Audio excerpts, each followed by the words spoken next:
Youth കോൺഗ്രസിന്റെ ജില്ലാ general secretary പറഞ്ഞിരിക്കുന്നത് അങ്ങ് യൂത്ത് കോൺഗ്രസ് പ്രായത്തിൽ ഒരു പോലീസിന്റെ ഒരു പിടിച്ചുമാറ്റലിൽ പോലും പെട്ടിട്ടുണ്ടായിരിക്കത്തില്ല എന്നാണ്. എന്താ അദ്ദേഹം ജനിച്ചിട്ടില്ല. 70കളിൽ ഞാൻ വയലാർ രവി, AK ആണ്ടി, ഉമ്മൻചാണ്ടിയോടൊപ്പം പ്രവർത്തിച്ച ആളാണ്. അവരോടൊപ്പം പ്രവർത്തിച്ച ആളാണ്. 70ൽ അന്ന് എനിക്ക് 27 വയസ്സേ ഉള്ളൂ. കല്ലൂപ്പാറ അസംബ്ലി നിയോജകമണ്ഡലത്തിൽ യൂത്ത് കോൺഗ്രസിൻ്റെ കാൻഡിഡേറ്റായിട്ട് യൂത്ത് കോൺഗ്രസിൻ്റെ പ്രതിനിധിയായിട്ട് ഈ 70ൽ അസംബ്ലി മത്സരിച്ച ആളാണ് ഞാൻ. 1000 വോട്ടിന് ഞാൻ തോറ്റുപോയി. മത്സരിച്ച ആളാണ് ഞാൻ. അപ്പോൾ യൂത്ത് കോൺഗ്രസ് ഞാൻ പ്രവർത്തിച്ചിട്ടില്ല എന്നൊക്കെ പറഞ്ഞാൽ അറിയത്തില്ല എന്ന് പറഞ്ഞാൽ വയലാർ രവി, AK ആൻ്റണി, ഉമ്മൻചാണ്ടി. മനസ്സിലായില്ല.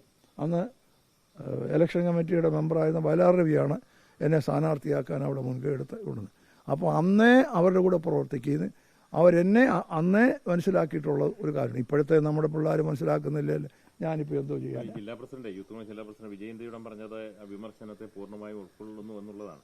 അപ്പോൾ നമ്മുടെ യൂത്ത് കോൺഗ്രസിനെ ഈ പത്തനംതിട്ട ജില്ലയെ പ്രത്യേകമായി പറയുകയാണോ അതോ യൂത്ത് കോൺഗ്രസ് ആകമാനം മാറി വരണം എന്നുള്ളതാണ്? അല്ല, ഞാൻ പത്തനംതിട്ട ആയതുകൊണ്ട് പത്തനംതിട്ട പറഞ്ഞതേ ഉള്ളൂ. യൂത്ത് കോൺഗ്രസിൽ എല്ലായിടത്തും ഞാൻ ഈ പറയുന്ന രീതിയിൽ എല്ലാ മണ്ഡലങ്ങളിലും എല്ലാ പഞ്ചായത്തുകളിലും മിനിമം 25 പേരുള്ള യൂത്ത് കോൺഗ്രസ് കമ്മിറ്റി ഉണ്ടാകേണ്ടത് ഇലക്ഷൻ ജയിക്കാൻ ആവശ്യമാണെന്ന് വിശ്വസിക്കുന്നതാണ്. അത് എന്ന് തന്നെ എൻ്റെ അഭിപ്രായം എന്നാണ് എൻ്റെ അഭിപ്രായം. യെസ്. പ്രസംഗത്തിൽ പറഞ്ഞ ഒരു കാര്യം, ജില്ലാ പ്രസിഡന്റിനെ ഇടയ്ക്ക് TV കാണുന്നുണ്ട് എന്നാണ് സാർ പറഞ്ഞത്. ഇന്നലെ വൈകുന്നേരം രാഹുൽ മാങ്കൂട്ടത്തിന്റെ ഒരു പോസ്റ്റ് വീണ്ടും പത്തനംതിട്ട ജില്ലാ പ്രസിഡന്റിനെ ഞാൻ പരിഹാസമല്ലല്ലോ പറഞ്ഞേ. അതായത് ജില്ലാ പരിഹാസമുണ്ടോ? ഞാൻ പറയാം. അതിപ്പം നിങ്ങൾ ജഡ്ജ് ചെയ്തു, ഞാനത് പറയുന്നില്ല. പക്ഷേ എൻ്റെ പോയിന്റ്, അവിടെ നടക്കുന്ന സമരങ്ങളിലെല്ലാം യൂത്ത് കോൺഗ്രസിൻ്റെ ജില്ലാ പ്രസിഡന്റ് ഉൾപ്പെടെ ഞാൻ കാണുന്നുണ്ട് TV യിൽ. പക്ഷേ അവരെ ആരെയും ഈ പഞ്ചായത്ത് ഞാൻ കണ്ടിട്ടില്ല. എൻ്റെ പഞ്ചായത്തിൽ അവിടെ പ്രസിഡന്റ് ഇല്ല എന്ന് നിങ്ങൾ തന്നെ പറഞ്ഞില്ലയോ?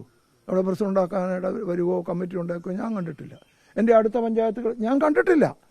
അപ്പം ഞാൻ അതല്ലാതെ പിന്നെ എന്തോ പറയണ്ടേ? TV യിൽ ഞാൻ കാണുന്നുണ്ട്, പക്ഷേ ഇത് ഗ്രൗണ്ടിലില്ല എന്ന് പറയണല്ല വേണ്ടേ?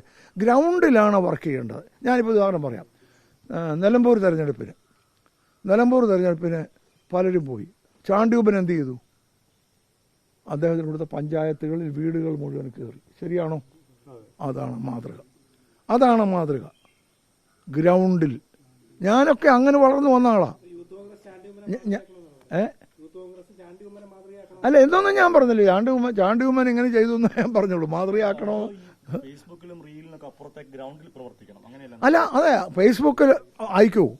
പക്ഷെ ഗ്രൗണ്ടിൽ പ്രവർത്തിച്ചില്ലെങ്കിൽ ഫേസ്ബുക്ക് കൊണ്ടൊന്നും ഫേസ്ബുക്കിൽ 20% ഉള്ളെന്ന് ഞാൻ പറഞ്ഞല്ലോ. സോഷ്യൽ മീഡിയ ജയിക്കാൻ അത് പോരാ. അതാണ് ഇഷ്യൂ.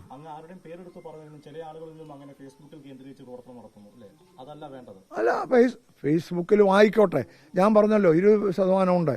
പക്ഷെ ഫേസ്ബുക്ക് കൊണ്ട് മാത്രം ആകത്തില്ല. വിമർശനം പാർട്ടിക്കുള്ളിലാണ്, പാർട്ടിയുടെ യോഗത്തിലാണ് പറഞ്ഞത്. അതെ, അത്തരം യോഗങ്ങളിൽ തുടർന്നും ഇത്തരം തരത്തിലുള്ള വിമർശനം ഞാൻ പാർട്ടി യോഗങ്ങളെ ഞാൻ പറയാറുള്ളത്. ഞാൻ പുറത്ത് പറയാറില്ല. പാർട്ടി യോഗങ്ങൾ എന്നും ഞാൻ എൻ്റെ അഭിപ്രായം എപ്പോഴും പാർട്ടി തുറന്നു പറയുന്ന ആളാണ് ഞാൻ വ്യത്യസ്തമായ അഭിപ്രായങ്ങൾ, നേതൃത്വത്തിൽ നിന്ന് വ്യത്യസ്തമായ അഹിതകരമായ അഭിപ്രായങ്ങൾ പലപ്പോഴും പറഞ്ഞിട്ടുണ്ട്. എൻ്റെ അഭിപ്രായങ്ങൾ ഞാൻ തുറന്നു പറയുന്നുള്ളൂ. അതിനത്ര ഉദാഹരണമാണ് ഞാനിവിടെ അതൊന്നും പറയുന്നില്ല. അപ്പോൾ തീർച്ചയായും അത് എടുത്തു പറയേണ്ട കാര്യമില്ല. പാർട്ടി യോഗങ്ങളിൽ സ്വന്തം അഭിപ്രായം പറയേണ്ടത് അതിലെ അംഗങ്ങളെ ഓരോരുത്തരുടെയും കടമയാണ്.